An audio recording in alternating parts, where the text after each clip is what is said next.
Welcome to Capital Sense. I'm your host, Mel. In this episode, we take you to the heart of downtown Silver Spring, Maryland, an area known for its sleek high-rises, bustling nightlife, and upscale living. But behind the glass walls of one luxury apartment building, something unthinkable happened. A charismatic businessman, beloved son, and loyal friend was found murdered in his home. What unfolded next would shake his family, his community, and eventually a courtroom. This is the story of Eric Somuah. Eric Somuah was just 34 years old. The youngest of 4 children born to Ghanaian immigrants, Eric had carved out a name for himself in Bethesda's luxury auto market. He worked at Manhattan Jaguar and Range Rover and had even started a small healthcare business on the side. Charismatic, handsome, and driven, Eric lived in Silver Spring and was known as a ladies' man. A regular at local bars, Eric was rarely seen alone, and when he was, it usually wasn't for long. On Monday, June 4th, 2012, Eric spoke with his brother Michael. It was a casual conversation, just chatting about the game on TV. That would be the last time anyone in his family ever heard his voice. When Eric didn't show up for work Tuesday morning, his coworkers grew concerned. By Wednesday, one of his closest friends and coworkers, Brian Armstrong, called Eric's brother. Something wasn't right. Later that day, just before 5 p.m., Montgomery County Police entered Eric's luxury apartment at the Viridian on East-West Highway. What they found was every family's worst nightmare.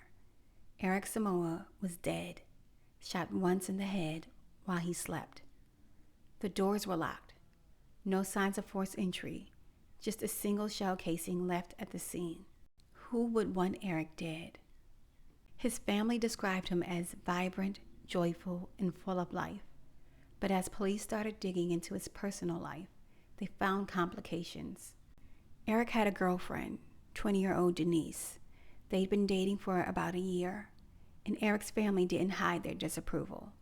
But Denise wasn't the only woman Eric was seeing. She had a key to his place and plenty of motive. Still, when detectives pulled her phone records, they confirmed she was at home the night of the murder. Denise was ruled out. Then came a new name, Katrina Ben. A 37-year-old traveling nurse from Silver Creek, Mississippi. Katrina had moved into Eric's building in March 2012. They met outside one day when Eric asked if she was a nurse. The innocent question turned into a few dates, late-night basketball games, and casual hookups. Christina told police she had been with Eric on the night of the murder. She said they drove around looking for marijuana, had sex, and then she fell asleep. But later that night, she claimed she woke up to him speaking with someone, possibly the dealer, which made her feel uneasy. She said she left around 5:30 a.m. Detectives tracked down the dealer. He denied ever entering Eric's apartment. With no new leads, the case stalled. But investigators weren't convinced. They questioned Katrina again. By that point, she had taken a job in Baltimore. She insisted she didn't own a gun, said she'd never even fired one.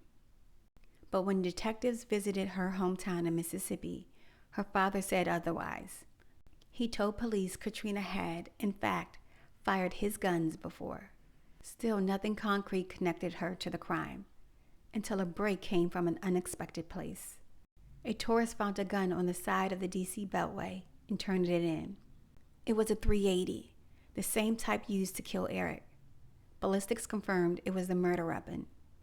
Investigators traced the serial number and found the gun had been purchased from a pawn shop in Mississippi, just miles from Katrina's hometown. It was linked directly to her. On June 21st, 2013, over a year after Eric's death, Ben was arrested and charged with first-degree murder. She was denied bail.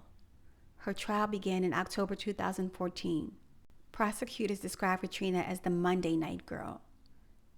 Not someone you introduce to your friends or someone you would date seriously, just someone to hook up with and watch basketball.